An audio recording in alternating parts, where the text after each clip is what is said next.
Welcome back to the home of the universal basics, the people's basics.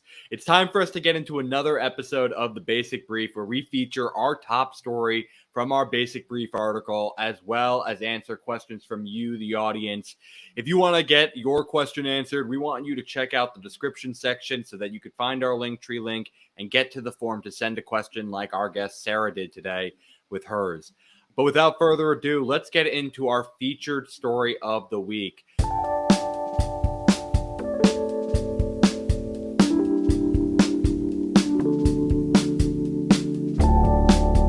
Matthew, what are we talking about this week? Yeah, this week we're going right back to the reconciliation debate. This is kind of like the big story in the country right now. This bill is like the kind of big moment in Biden's presidency, it feels like. And in relation to it this week, we're talking about a new tax that could potentially help fund the bill, because a big sticking point with a lot of the more conservative members of the party has been they're worried about the price tag. They're worried about raising taxes. Like cinema is already cut out. Already had to cut out like the hike on the corporate tax raise, and they're against like individual tax raises. So there's a new billionaire tax that's kind of being floated around now. Is a more creative way to help raise money for this, and it's a tax on unrealized gains. It would tax liquid assets above 1 billion, and also tax people that have reported income of 100 million the last 3 years. And this is a really like interesting one to me, because it's like a definitely different way of raising tax money, and they say it would hit about 700 of some of the most wealthiest Americans, and they think it would raise around $200 billion, which would be pretty important. And I think this is a really good tax to explore, because it doesn't hit anybody in the middle class, isn't anybody at the bottom. It is a tax that's just pulling money from the elites, from some of the most wealthy parts of the nation. And I don't really think it has a lot of drawbacks. I mean, Republicans will say they've always been opposed to taxing unrealized gains, and they'd say it would cause unnecessary bureaucracy, but I don't think that would really be a problem, and it would be a great way and a creative way to raise some more money for the government. Yeah, Matthew, I think it's a very interesting proposal that they've had. It's something that I have certainly wanted to have considered. We've talked about it in some past videos as means to fund UBI, but as we all know, spending and funding are two separate things. So, just as a tax in principle, it's going to be a very radical thing in that it's going to make it so that people who would normally try to hold on to these assets and often might try and form these kind of estates that pass on these assets essentially more tax free through kind of like these foundations that they build that has these assets and transfer them to the next generation. We're getting it along the way. So, a big thing that has kind of been a part of this Biden package of Build Back Better has been a lot of just general financial industry kind of stipulations of how we track money and try to do some crackdowns on tax evasion and kind of setting some general floors of tax minimum so that companies cannot be saying, okay, we're just paying 0%, even though they're reporting having a profit in general. This is, I think, a like reasonable proposal, but there is definitely going to be some potential downsides, but I think that the upsides of it outweigh it. The downsides to me, just to at least recognize them, is that potentially the notion of having these wealthy people have to do sell-offs may cause some deflationary measures on some of the stocks in general, as you're not going to have as many people purchasing stocks, because as you know right now, most of the people purchasing stocks are in the top 10%. 89% is owned by the top 10%. And so if they're going to have to be the ones liquidating off, that might create some downward pressure of a sell-off that may impact people down the line. But I think it being at such a high threshold, it's probably not going to do as much, and it's going to generally incentivize these billionaires into more spending behavior than investing and continuing to multiply their money by just simply having it invested. So I think this is a good way for us to be able to get it, but I'm not going to acknowledge that there are no downsides or risks to the proposal. It's certainly something that might not even come through to fruition because Joe Manchin has expressed some deep skepticism around the idea and has been continuing to just want to do more flat tax proposals. He's basically said we shouldn't do any targeting. And I just find that hilarious given that he's the main proponent of means testing and the idea of doing more targeting. So he doesn't like the idea of targeting on taxes and making the rich pay more, but he wants to make sure that anyone like above 60,000, nope, you don't get a dime of help. So I do find that to be a very interesting dynamic. But Matthew, do you have any final comments on that before we go into today's question from the audience? Yeah, I mean, no proposal is ever going to be perfect, and I do think it's important to at least recognize the potential downsides and have a conversation about that. But I think it's something we should seriously pursue. I'm skeptical of it passing because, like you said, people like Joe Manchin just don't want to really play with the more left-leaning part of the Democrats, and even Biden's agenda as a whole. He's just being kind of a stickler about it. Yeah, and I have to say, I think there's some more discouraging things beyond the funding methods. We keep seeing some of the spending get cut out to the point where we get members like Bernie Sanders and some of the progressive caucus balking at the idea of going forward with what is currently being reported. Most recently, they reported that paid family leave would be coming out of the proposal altogether. It had already been kind of neutered down from 12 weeks to 4 weeks, and now they're trying to cut it out altogether. And I think that's a huge mistake on the Democrats' part. It's a hugely popular proposal. We here at the People's Basics champion paid leave as a proposal that all people should have. And frankly, the 12 weeks is barely anything compared to a lot of OECD nations. On average, the OECD nations, which are a lot of the quote unquote developed nations, on average have 26 weeks of paid leave for maternity leave, as well as 19 weeks for paternity leave. And we were doing 12. And then we were saying, 4. And then it's like, nothing.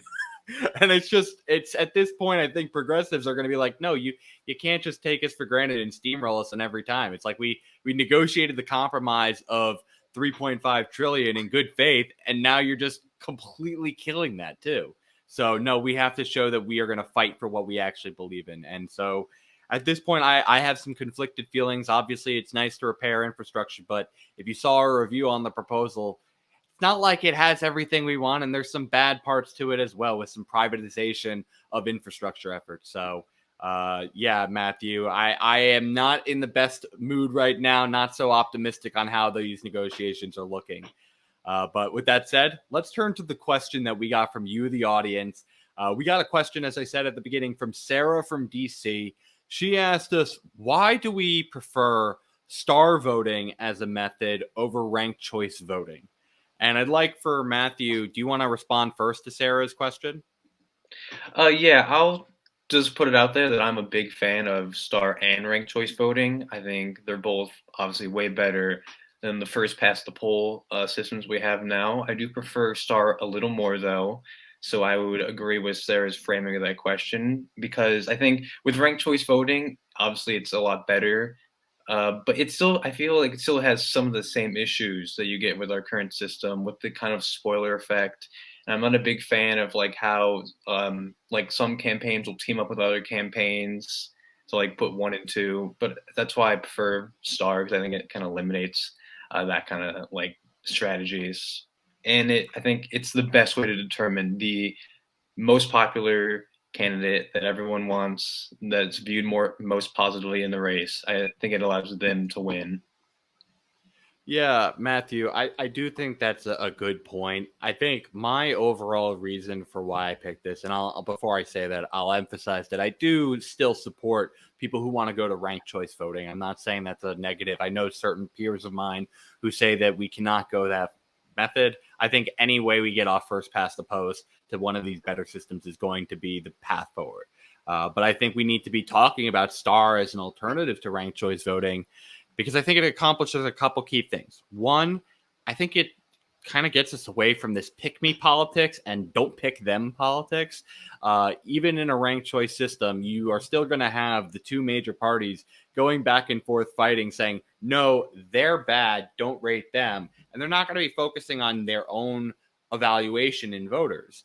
They can continue to kind of keep a duopoly by just saying, okay, no, realistically, it's only going to end up between these two as the serious choices. And you all are going to have to, fight between which one you're going to pick and still have that headache of people shaming you into one side or the other.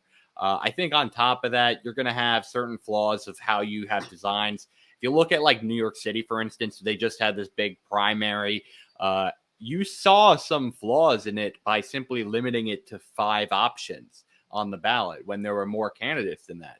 You had the possible scenario. It didn't play out in this case. Eric Adams barely budged over 50%, but you have the scenario where certain people's ballots will actually not flow to an option. It'll just expire at some point, and you will not actually achieve that supposed goal of reaching 50% and the majority supporting one candidate. On top of that, I think you have to realize that star voting as a method allows for people to express that they actually have ties. Sometimes I might say, I like both of these candidates, and I don't want to have to fight between which one I want to pick more. I could express on a star ballot that they're both the same. I couldn't do that in ranked choice voting. I have to pick and I have to choose a camp. I can't say I'm in both camps. And so these are some factors that I think are really important in star voting. And we're going to be sharing more resources over time. I think we put out a great video once interviewing Sass, who was running for local office, who really dived into this dynamic. So I encourage you all to go back and watch some more videos here at the People's Basics to hear more about this subject. But Sarah, thank you for this question. I think it is important for us to at least talk through why we believe these ideas are better rather than just saying, yeah, this is better and this is what we're going to back. So thank you for that. Matthew, do you have any final comments that you want to share with the People's Basics audience today? Final words for the universal people out there? Yeah, I would just say there's a lot of stories during the week, so we can't cover them all in this video. So I'd say while you're reading the brief this week, definitely check out the story of what's going on in Sudan right now. The military coup is active, ongoing, and it's threatening the democratic transition in that country. So I think situations like that are always important to highlight around the world, just because they seem way too frequent, and it's always like kind of a scary thing to see go on, an unfortunate thing. Yeah, and I do think it's important for us to at least be aware of what's happening around us. I think sometimes we very often get this a little bit more myopic view of just what's happening here. And it's important to understand as this kind of universalist movement, humans abroad are just as important as humans here in America. And we should be trying to help all people who are in need to certain degrees. Obviously, we can have a little bit more influence here. We have votes, etc. But we should be trying to make sure that we are aware and able to help when we can in these other countries, especially when there's kind of this kind of ongoing coup in the area, destabilizing a democratic transition of power. So I think that's great. And I would also highlight to people that they make sure that they check out some of the coverage of Stephen Donziger reporting to jail. He was one of the people who was famous for being a climate activist for suing Chevron, and he has been kept under house arrest for a long time. And today he's finally having to report to jail because of this whole ongoing lawsuit. You should learn more of the details behind that case where this climate activist is currently being pursued by the federal government. As well, you should check out the story that we highlighted from CNN, which is basically covering how the Secretary of State of Arizona is currently facing death threats from, frankly, some of Trump's fans because of her willingness to, conduct the audit and again report out that, well, there wasn't fraud. Biden won. So please make sure that you keep track of that because it's important that we keep tabs on this kind of increasing polarization so that people are staying safe and that we keep escalating that. We need to finally address this issue and go for some prosecution around 1/6. This can't be like kind of tolerated for so long. So yeah, we want to also encourage you to check out that Garland story where he reported some of the details of how those investigations of 1/6 are going as well. So a lot to check out in the basic brief, but we want to thank you all for tuning into this, again, feature of the basic brief where we got to talk through what's happening right now on reconciliation If you want to join the Universal People, we want to encourage you to get involved now. We have a town hall that's going to be occurring tonight. If you are watching this on Friday, October 29th, when these videos come out normally. As well, we are going to be starting to organize volunteer efforts each week for the candidates. We're going to be releasing more details of the schedule at that time. So please stay tuned, but join us on Discord to get involved in that effort of volunteering for Alan Ellison in Florida, Erica Smith in North Carolina, Charles Booker in Kentucky, as well as just phone banking Congress on our priorities here at the People's Basics. So with that being said, please make sure that you are subscribed and you hit the bell for any notifications for future videos. And we will see you all next time, Universal People.